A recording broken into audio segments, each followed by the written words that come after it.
പ്രിയപ്പെട്ടവരെ, ഈ വ്യക്തിത്വവുമായി ബന്ധപ്പെട്ട തിയറീസേ ട്രൈറ്റ് തിയറീസ് എന്ന പേരിലാണ് അറിയപ്പെടുക ഇംഗ്ലീഷിൽ കേട്ടോ. ട്രൈറ്റ് തിയറീസ് ഇംഗ്ലീഷ് വെർഷൻ പഠിക്കുന്നവർ ശ്രദ്ധിക്കുക. അദ്ദേഹം ഈ അൽപോർട്ട് ട്രൈറ്റ് തിയറീസിനെ 3 നമ്മുടെ സ്വഭാവ സവിശേഷതകളാണ് ഇതിൽ വിശദീകരിക്കുന്നത്. അതിൽ പ്രധാനമായിട്ടും പറയുകയാണെങ്കിൽ ആദ്യത്തെ സവിശേഷത തന്നെ പറയുന്ന പേരാണ് മുഖ്യ സവിശേഷതകൾ, അല്ലെങ്കിൽ ഇംഗ്ലീഷിൽ എന്താ പറയുക, കാർഡിനൽ ട്രൈറ്റ് എന്നാണ് പറയുക. മുഖ്യ സവിശേഷതകൾ അല്ലെങ്കിൽ കാർഡിനൽ ട്രൈറ്റ് എന്നാണ് പറയുക. ഇതിൽ എഴുതിയ പോലെ തന്നെ ഒരു വ്യക്തിയുടെ എല്ലാ പ്രതികരണങ്ങളിലും പ്രകടമാകുന്ന സ്വഭാവ സവിശേഷത. ഗാന്ധിജീനെ കുറിച്ചിട്ട് നമ്മൾ പറയുമ്പോൾ നമുക്ക് ആദ്യമായിട്ട് ഓർമ്മ വരുന്നത് അദ്ദേഹത്തിൻ്റെ സത്യസന്ധത അല്ലേ, ട്രൂത്ത്. രണ്ടാമത് കേന്ദ്ര സവിശേഷതകളാണ്. ഒരു വ്യക്തിനെ പറ്റി പറയുമ്പോൾ രണ്ടാമത് അയാളെക്കുറിച്ച് വിവരിക്കാനായിട്ട് നമ്മൾ എന്തൊക്കെയാണ് പറയാറ്. അപ്പോൾ അതിൽ കാർഡിനലല്ല, രണ്ടാമത് നിൽക്കുന്ന സവിശേഷതകളെയാണെന്ന് പറയുന്നത് കേന്ദ്ര സവിശേഷതകൾ അല്ലെങ്കിൽ സെൻട്രൽ ട്രൈറ്റ് എന്ന് പറയാം. അപ്പോൾ ആദ്യത്തേൽ കാർഡിനൽ ട്രൈറ്റിൽ എന്താണ്, നമ്മളൊരാളെ പറ്റി പറയുമ്പോൾ ആദ്യം നമുക്ക് എന്താണ് ഓർമ്മ വരുന്നത് അയാളെ പറ്റിയിട്ട്, ആ സവിശേഷതയാണ് കാർഡിനൽ ട്രൈറ്റിൽ പറയുന്നത്. എന്നാൽ സെൻട്രൽ ട്രൈറ്റിൽ അയാളെക്കുറിച്ച് വിശദീകരിക്കുമ്പോൾ നെക്സ്റ്റ് എന്താണ് എന്ന് പറയും അല്ലേ. അപ്പോൾ അതിനെയാണ് എന്തെന്ന് പറയുന്നത് സെൻട്രൽ ട്രൈറ്റ് എന്ന് പറഞ്ഞാൽ.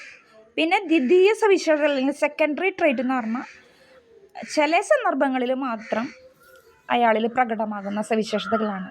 ഇങ്ങനെ നമ്മൾ വായിച്ചു കഴിഞ്ഞാൽ മനസ്സിലാവുന്നതിനേക്കാളും കൂടുതൽ നമുക്ക് മനസ്സിലാവുന്ന എക്സാമ്പിളുകളിലൂടെ ഞാൻ വിശദീകരിക്കാം. ഇപ്പോൾ കല്യാണം ആലോചിച്ച് ചെല്ലുമ്പോഴേ നമ്മൾ ഒരു പെൺകുട്ടീനെ ഇഷ്ടപ്പെട്ടു. അപ്പോൾ പെൺവീട്ടുകാരെന്ത് ചെയ്യും, പെൺകുട്ടിയുടെ വീട്ടുകാർ ഈ ചെക്കനെ കുറിച്ചിട്ട് അന്വേഷിക്കാനായിട്ട് പോകില്ല നാട്ടിലേക്ക്. അപ്പോൾ അവിടെ കുറേ കല്യാണം മുടക്കികളുണ്ടാവും. എന്നാലും അപ്പോൾ ആ ചെക്കനെ കുറിച്ചിട്ട് ആദ്യം അന്വേഷിക്കുമ്പോൾ നമ്മളൊരു ചായക്കടയുടെ അടുത്താണ്, ഏറ്റവും നല്ലത് ചായക്കടയാണ്. അപ്പോൾ അവിടെയാണല്ലോ സംസ്ഥാന സമ്മേളനം പരദൂഷണത്തിൻ്റെയൊക്കെ നടക്കുക. അങ്ങനെ ആദ്യം ഈ ചെക്കനെ കുറിച്ചിട്ട് അന്വേഷിക്കുമ്പോൾ അവിടുത്തെ ആളുകൾ പറയും, മിടുക്കനാണ് അവൻ, കുടുംബസ്നേഹി എന്ന് പറയല്ലേ. അപ്പോൾ അവരുടെ മനസ്സിൽ അങ്ങനെയാണ് നിൽക്കുന്നത്. അവനെ പറ്റിയിട്ടുള്ള ചിത്രം, ഫസ്റ്റ് ചിത്രം എന്ന് പറഞ്ഞാൽ സൽസ്വഭാവിയാണ്, കുടുംബസ്നേഹിയാണ്. അപ്പോൾ അവനിലുള്ള കാർഡിനൽ ട്രൈറ്റാണ് അവന് ആദ്യം എടുത്ത് പറയാം. അപ്പോൾ പിന്നെ അന്വേഷിക്കാൻ ചെന്നവർ ഒന്നും കൂടെ ചോദിക്കും, ഇനി എന്തെങ്കിലും ചെക്കന് വല്ല ദുശ്ശീലങ്ങളുണ്ടാവുക, പിന്നെ എന്തൊക്കെയാണ് അവനെ പറ്റി അറിയാനുള്ളത്. അപ്പോൾ പറയും, അവൻ എല്ലാ കാര്യങ്ങളൊക്കെ ചെയ്യാറുണ്ട്, നാട്ടിലെല്ലാവർക്കും സഹായിയാണ്, ബാക്കിയൊക്കെ നല്ല ആളാണ്, നല്ല സ്നേഹമുള്ളവനാണ്, എല്ലാവരോടും പെരുമാറാനൊക്കെ നല്ലതാണ് എന്ന് രണ്ടാമത് ഡിസ്ക്രൈബ് ചെയ്യുന്ന ഇതാണ് എന്ന് പറയുന്നത് സെൻട്രൽ ട്രേറ്റ് എന്ന് പറയാം. മനസ്സിലായ? ആദ്യം അയാളുടെ ഓർമ്മയിൽ എന്താണ് എത്തുന്നത് അതാണ് കാർഡിനൽ ട്രൈറ്റ് എന്ന് പറയാം. ഓക്കെ, രണ്ടാമത് അയാളെ കുറിച്ചിട്ട് ഡിസ്ക്രൈബ് ചെയ്യുമ്പോൾ എന്താണോ പറയുന്നത് അതാണ് സെൻട്രൽ ട്രൈറ്റ് എന്ന് പറയാം. ഇനി ഒന്നും കൂടെ അന്വേഷിക്കും, ഇനി ചെക്കന് വല്ല ദുശ്ശീലങ്ങളുണ്ടോ. അപ്പോൾ പറയും, അവന് അങ്ങനെ ദുശ്ശീലമുണ്ടോ, ഇല്ല, ഇടയ്ക്കൊരു ബീഡി വലിക്കും, അല്ലെങ്കിൽ ഇടയ്ക്ക് മദ്യപിക്കും, വലിയ പ്രശ്നമൊന്നുമില്ല കേട്ടോ, ഇടയ്ക്കൊന്നും മദ്യപിക്കും എന്ന് പറയും. അയാൾ ചിലപ്പോൾ വല്ല കൊല്ലത്തിലൊക്കെ ആയിരിക്കും ചിലപ്പോൾ മദ്യപിച്ചിട്ടുണ്ടാവുക. അപ്പോൾ അങ്ങനെ ഒരു ചെറിയ കാര്യത്തിൻ്റെ പേരിൽ ചിലപ്പോൾ കല്യാണം മുടങ്ങുന്ന കേസുകളുണ്ടാവും. അപ്പോൾ മനസ്സിലായോ നിങ്ങൾക്ക്?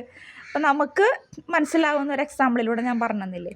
അപ്പോൾ ഇതാണ് ഒരു വ്യക്തിയെ പറ്റിയിട്ട് നമ്മൾ അസസ് ചെയ്യുമ്പോൾ, അല്ലെങ്കിൽ അതിപ്പോൾ നമ്മളാകാം, അല്ലെങ്കിൽ ഞാനാകാം, അതല്ലെങ്കിൽ നിങ്ങളാകാം, നിങ്ങളെ പറ്റിയിട്ട് ഒരാളെ പറ്റി പറയുമ്പോൾ ആദ്യം നമ്മുടെ മനസ്സിൽ വരുന്നത് കാർഡിനൽ ട്രൈറ്റ് ആണ്.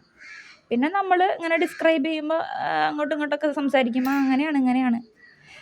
അതാണ് സെൻട്രൽ ട്രൈറ്റ് എന്ന് പറഞ്ഞാൽ. എന്നാൽ ഇടയ്ക്ക് അങ്ങാൻ വെച്ച് നമ്മൾ ബാക്കിയുള്ളവരോട് എന്തെങ്കിലും ചൂടായാൽ അവിടെ തീർന്നു അല്ലേ. അപ്പോൾ അതിനെയാണ്, അതൊരു ചെറിയ കാര്യമായിരിക്കും, പക്ഷെ നമ്മളെപ്പോഴും അത് അങ്ങനെ ആയിരിക്കില്ല. അതിനെയാണ് എന്തെന്ന് പറയുന്നത് ദ്വിതീയ സവിശേഷത. ഈ ദ്വിതീയ സവിശേഷത വെച്ചിട്ടാണ് സാധാരണക്കാരായിട്ട് ഉള്ള നമ്മൾ ആളുകൾ അളക്കാൻ നിൽക്കുക കേട്ടോ. ഇത് ഞാൻ ഇവിടെ നിങ്ങൾക്ക് മനസ്സിലാവാനായിട്ടൊരു എക്സാമ്പിൾ പറഞ്ഞെന്ന് മാത്രം കേട്ടോ.